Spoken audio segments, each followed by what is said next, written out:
제가 최근에 이렇게 앞에서 예배를 이렇게 인도하면서 아멘 소리도 잘 안 들리고 기도 소리도 잘 안 들리고 그래서 내 귀가 안 좋아졌나? 이런 생각을 했었는데 오늘 느꼈습니다. 우리 성도님들의 아멘 소리와 기도 소리가 크게 들리니 마음이 너무 기쁘고 우리 기도회가 되게 활기차고 힘이 넘친 것 같습니다. 우리 성도님들의 이 기도가 하나님께 상달되고 또 응답되고 우리 교회가 더욱더 부흥하고 성장하는 놀라운 은혜가 속히 일어날 것이 기대가 되고 소망이 되는 것 같습니다. 네, 우리 성도님들 한 주 동안 어떻게 지내셨나요? 하나님과 우리 사이의 그 관계가 어떠셨습니까? 또 우리와 또 우리 이웃과의 그런 관계 속에서 우리는 또 어떻게 살아오셨습니까? 저는 참 이 금요기도의 시간이 한 주 동안 우리가 살아온 그 시간들을 다시금 돌아보고 점검하고 또 다시금 주님 앞으로 나아가기로 결단하는 그런 너무나도 귀한 시간인 것 같습니다. 우리의 생각과 우리의 마음에 어떤 것이 담겨 있느냐에 따라서 우리의 삶은 참 많은 영향을 받게 되죠. 그리고 우리가 하는 말과 행동, 이 모든 것들이 우리가 무슨 생각을 하고 살아가는가, 우리가 무엇을 중요하게 마음에 담고 살아가는가에 따라서 말과 행동도 달라지게 됩니다. 오늘 이 시간에 우리는 하나님께 기도하러 나왔어요. 우리 안에 있는, 담겨있는 그 무언가, 우리 안에 담겨져 있는 우리의 행동을 지배하고 있는 그 모든 것들이 하나님 앞에 다 내려놔지고 또 그 비어있는 우리의 생각과 우리의 마음 속에 하나님의 말씀과 하나님의 마음으로 채워지는 그런 시간 되기를 소망합니다. 우리 하나님의 임재하심과 역사하심을 간구하며 나아가시는 시간 되길 바랍니다. 우리의 인생에 하나님이 아니고서는 된 게 무엇이 있겠습니까? 우리의 작은 것 하나까지도 만지시고 이루시고 섭리하시는 그 하나님, 이 시간에 우리가 경험해야 되는데요. 하나님만이 우리의 해답이 되십니다. 하나님만이 우리의 도움이 되십니다. 이런 것들이 고백되어지는 우리 금요일 기도회가 되기를 바랍니다. 비록 한 주간 동안에 우리의 삶이 어떠한 삶을 살았을지라도 이 시간에 다 내려놓으시고 하나님으로 채워주시기 바랍니다. 오늘은 우리가 말씀을 통해서 하나님을 갈급하며 하나님으로 채워진 삶을 살아가는 그러한 성도의 삶을 한번 나눠보고자 하는데요. 그러기 위해서 우리가 가장 먼저 인정하고 가장 먼저 우리가 가져야 되는 것은 우리 하나님께서 내 삶의 주인이심을 인정하고 나가셔야 합니다. 우리 하나님은 우리 삶의 중심이시고 우리의 삶의 주인이 되어 주십니다. 사실 이 자리에 나오신 우리 성도님들의 그 발걸음, 그것 자체가 하나님이 우리 주인이심을 고백하며 나아가는 것인데요. 우리 주 대신 우리 하나님께 기도하고 갈급하는 그런 성도님들 되시길 간절히 바랍니다. 우리 시편 42편 1절의 말씀 보시면 사슴이 시냇물을 찾는, 갈급히 찾는 그 모습으로 시작이 되고 있어요. 사슴이 시냇물을 찾는 이 모습은 자신의 생사가 걸려있는 치열한 모습입니다. 이 사슴이 시냇물을 찾지 못하고 물을 마시지 못하면 이 사슴은 생명의 위협을 느끼게 되기 때문이죠. 그 예전에 제가 기숙사 생활을 할 때 참 기숙사 생활은 여러 가지 어려움과 결핍들이 있는 것 같아요. 이제 저희 그 동현 전사님도 기숙사 생활 하셔가지고 이렇게 공감을 하시는데, 네, 참 결핍이 있습니다. 그런데 그 중에 가장 큰 결핍이 뭐냐면 먹는 거예요. 먹는 거.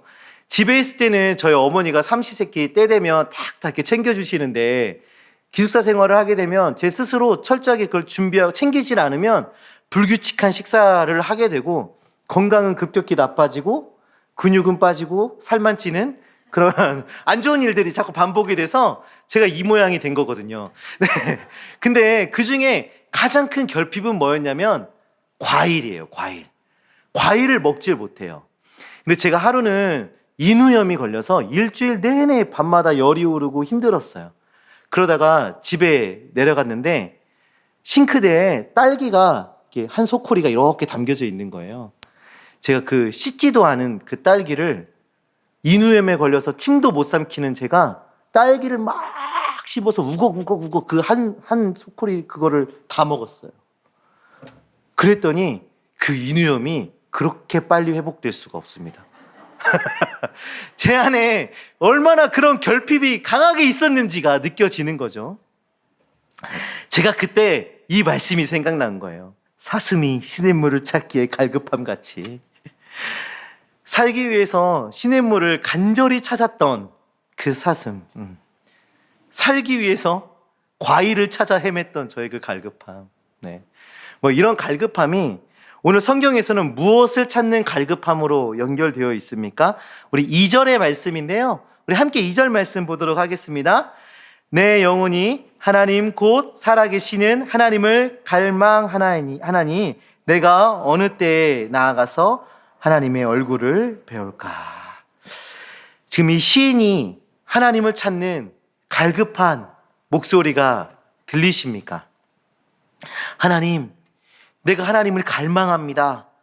내가 언제쯤 하나님을 볼 수 있겠습니까?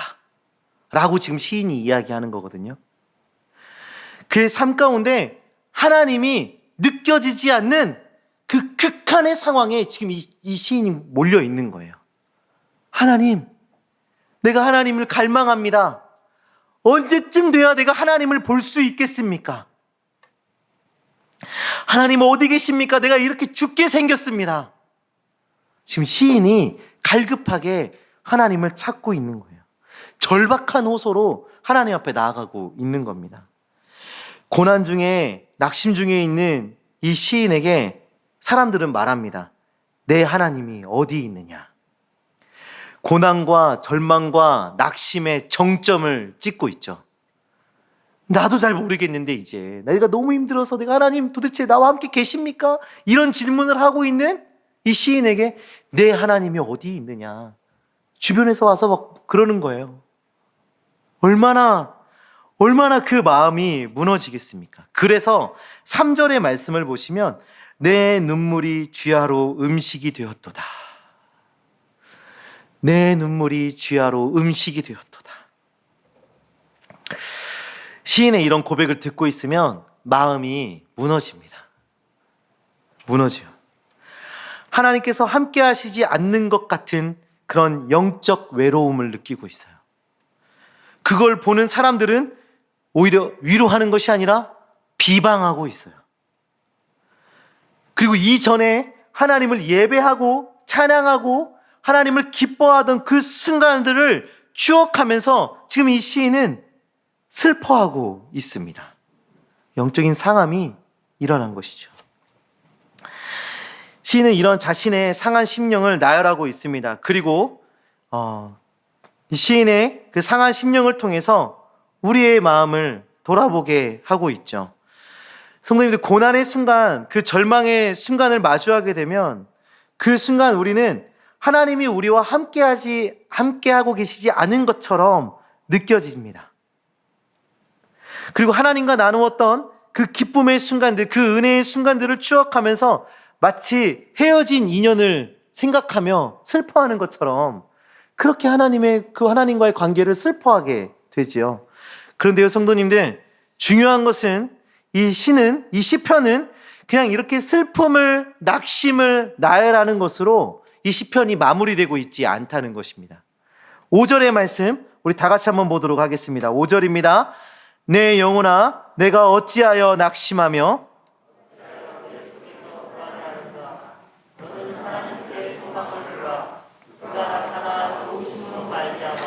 내가 여전히 찬송하리로다. 아멘. 고난과 절망 중에 있는 그 낙심 중에 있는 그 자신을 향해서 이 시인이 말합니다. 어찌하여 낙심하느냐? 어찌하여 불안해하느냐? 내 하나님께 소망을 두라 말하고 있습니다. 누구야? 이렇게 부르지 않습니다. 상민아 뭐 이렇게 부르지 않아요. 내 영혼아. 지금 이 극한의 슬픔 가운데, 절망 가운데, 낙심 가운데 있는 이 시인이 자기 자신에게 말합니다. 내 영혼아, 내가 어찌 낙심하며 어찌 불안해하는가? 하나님께 소망을 두라 말하고 있는 것입니다. 왜 그렇죠? 왜 그렇게 말하고 있습니까? 하나님께서 나타나시고 도우시고 다시 그 찬양을 회복시켜 주시기 때문입니다. 결국 하나님께 나타나셔서 하나님께서 역사하셔서 성도의 찬양을 회복하실 것이기 때문에 그렇게 고백하고 있는 것이죠. 우리는 이 하나님을 끝까지 소망하며 이 하나님 부여잡고 살아가야 하는 것입니다. 왜요? 우리 하나님은 우리 삶의 주인이시기 때문이에요. 우리 하나님께서 우리의 삶의 주인 되시고 하나님께서 우리의 삶을 주관하시는 분이시기 때문에 우리 하나님께서 우리의 삶을 책임지고 계시기 때문에 내가 지금 낙심 가운데 있고 절망 가운데 있다면 다시금 하나님께서 내 삶에 오셔서 내 삶을 회복시키실 것입니다. 하나님께서 우리를 사랑하시기 때문이에요. 제가 이 말씀에서 되게 눈에 띄는 말이 있는데 내가 여전히입니다. 내가 여전히. 시인은 낙심 중에도 여전히 하나님을 찬양한다는 것을 고백하고 있습니다. 우리는 낙심이 되고 어려운 순간을 맞이할 수 있어요. 우리는 우리의 힘으로도 도저히 헤어나올 수 있는 그 막막함을 경험할 수도 있습니다. 그런데 우리 한번 결단해 봤으면 좋겠습니다. 저도 우리 성도님들도 함께 여전히 하나님을 찬양하고 도우시고 회복하시는 그 하나님을 여전히 예배하며 나아가기를 결단하며 나아가시길 간절히 소망합니다. 시편 42편은 1절부터 5절 그리고 6절부터 11절을 전반부 후반부로 나눠져 있는데 마치 찬송가 1절 2절을 부르는 것처럼 그 구조가 그렇게 되어 있어요. 그래서 5절 11절이 그 찬송가의 후렴처럼 동일한 말씀이 반복되고 있죠. 그런데 우리가 찬송가를 불러보시면 어떻습니까? 다 똑같은 것 같지만 1절하고 2절은 고백하는 게 분명히 다릅니다. 그렇죠? 오늘 이 전반부도 후반부도 똑같아 보이지만 1절과 2절은 분명히 다르게 지금 나오고 있어요. 자, 6절의 말씀 보시면 낙심 중에 하나님을 기억하는 그 시인의 모습이 그려지고 있습니다.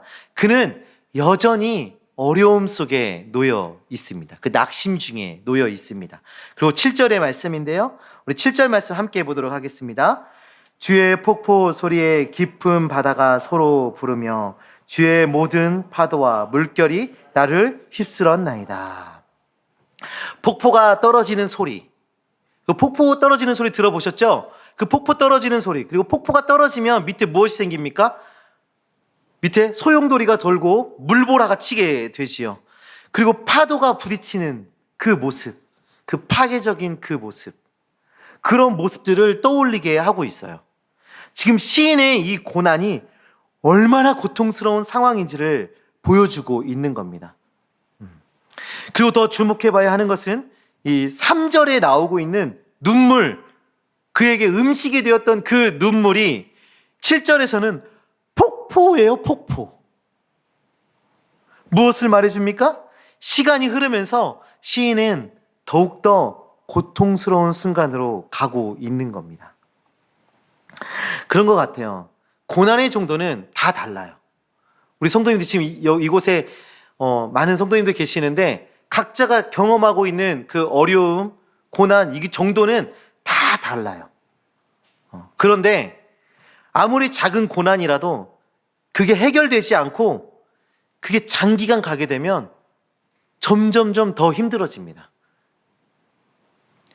계속 이게 끝까지 가게 되면 시간이 길어질수록 정말 그 마음이 너무 어려워지고 아파하게 되지요. 시인의 고통 역시도 시간이 지나면서 그가 경험하고 있는 그 고난의 정도가 어느 정도인지 저는 정확하게 알지 못하지만, 우리가 정확하게 알지는 못하지만 시간이 점점 흐르면서 그 고난의 정도가 점점 커지고 있다는 것을 우리가 볼 수가 있는 거죠. 그런데 놀라운 변화가 그 시인에게 일어나고 있어요. 자, 8절의 말씀인데요. 우리 8절 말씀 함께 보도록 하겠습니다. 낮에는 여호와께서 그의 인자하심을 베푸시고 밤에는 그의 찬송이 내게 있어 생명의 하나님께 기도하리로다. 아멘. 고난 중에 하나님의 인자하심을 발견하고 있습니다. 그리고 하나님을 찬송하며 하나님께 기도하는 모습을 보이고 있습니다. 전반부에서는 은혜로운 시절을 추억하면서 슬퍼하고 있던 이 시인입니다. 그런데 이 시인은 믿음으로 반응을 했어요. 하나님께 소망을 두자 내가 여전히 하나님을 찬양합니다 하는 믿음의 결단을 했어요. 자, 그런데 여전히 고통은 이어졌지요. 점점점 그 고통은 심해졌어요. 오히려 정말 마음이 더욱 낙심되고 있습니다. 원수의 압제들은 여전히 있고 그들의 비방의 소리는 여전히 있었어요. 그런데 시인에게 어떤 일이 일어납니까? 시인은 더욱더 그 신앙이 성숙되어져 가는 것을 볼 수가 있어요. 하나님을 바라보게 됩니다. 하나님의 은혜를 발견하기 시작합니다. 그리고 놀라운 것은 하나님 앞으로 나아가 기도하기 시작한 것입니다. 성도님들, 이 말씀은 우리가 고난 중에 있을 때 어떻게 하나님 앞에서 반응해야 할지를 잘 보여주고 있어요. 첫째는 고난 중에서도 하나님을 떠나지 않는 겁니다. 내가 고난 중에 있을지라도 하나님을 떠나지 않는 것입니다. 시인의 그 절박한 호소를 한번 보세요. 하나님을 언제 볼 수 있겠습니까? 어찌하여 나를 잊으셨습니까? 하는 그런 절박한 그런 고통의 호소의 순간에도 그의 소리는 하나님을 향하고 있습니다. 우리도 그래야 돼요. 우리의 시선은 하나님을 향해 있어야 합니다. 우리의 마음은 하나님을 향해 있어야 하는 것입니다. 우리가 끝까지 하나님을 신뢰하는 그것이 하나님께 소망을 두는 모습인 것이죠. 그리고 두 번째로는 하나님의 은혜를 발견하는 시선을 가져야 한다는 것입니다. 우리는 고난 중에도 우리와 함께 하시는 그 하나님을 바라봐야 합니다. 하나님께서는 결코 우리를 떠나지 않으십니다. 요한복음 14장에서 우리를 고아와 같이 버려두지 않으시겠다고 우리 주님께서 약속하셨어요. 결코 우리를 그냥 내버려 두시지 않으십니다. 제가 어렸을 때 사고가 있어서 수술을 해야 됐어요. 그 초등학교 한 3학년 정도 됐었는데 언제가 제일 무서웠는 줄 아세요? 어머니하고 떨어져서 수술실로 들어가는 그 순간이 제일 두려웠어요. 얼마 되지 않은 시간이었고 수술실에 들어가서 얼마 되지 않아 마취 때문에 잠들었는데 그 짧은 그 순간이 제일 무서웠습니다. 그리고 마취에서 깨서 정신을 차렸는데 회복실에서 이제 정신을 차렸거든요. 저 혼자 누워 있는 거예요. 깜깜한 회복실에. 너무 두려웠어요. 너무 무서웠어요. 나 혼자 있는 것 같았어요. 저 혼자 있는 것 같았어요. 그리고 수술한 부위가 점점점 아파오기 시작했어요. 너무 무서웠어요. 주변을 살폈어요. 근데 그 회복실 저 출입구 쪽을 바라봤는데 조그마한 창문이 있었거든요. 그 창문에 저희 어머니 얼굴이 보이는 거예요. 그 창문으로 저를 보고 계셨던 거예요. 그 순간 마음의 평안이 왔습니다. 아, 내가 안전하구나. 어머니께서는 한순간도 제 곁을 떠나지 않으셨던 거예요. 성도님들 힘드십니까? 두려우신가요? 그 고통과 아픔과 절망과 낙심 중에 함께하고 계신 그 하나님을 발견하시길 소망합니다. 우리의 삶에 역사하고 일하고 계신 그 하나님을 발견하시길 바랍니다. 하나님께서는 단 한순간도 우리의 곁을 떠나지 않으십니다. 우리 함께하고 계십니다. 우리가 하나님을 발견할 때 그 고통 중에서도 우리 안에 평안이 찾아올 것이고, 우리가 하나님을 발견할 때 그런 고통 속에서 우리를 인도하고 계시는 그 하나님을 발견할 때 우리 안에 위로와 평안이 찾아오게 되는 것이죠. 세 번째는 기도입니다. 기도. 우리의 아픔과 낙심된 마음, 고통을 주님께 고백하는 것입니다. 시인 역시 생명의 하나님께 기도하리로다 라고 고백하고 있습니다. 성도의 기도는 그냥 땅에 떨어지지 않습니다. 성도의 기도는 하나님께서 귀하게 여기십니다.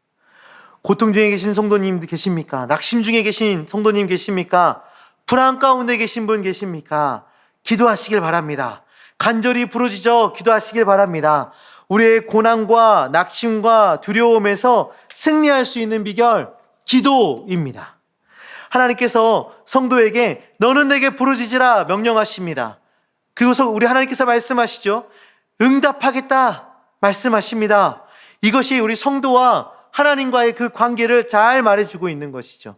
우리는 부르짖는 것입니다. 그리고 응답은 우리 하나님께서 하시는 것입니다. 사랑하는 성도님들, 낙심된 마음에서, 두려운 마음에서 벗어나시고 기쁨과 감사와 찬양이 가득하기를 간절히 소망합니다.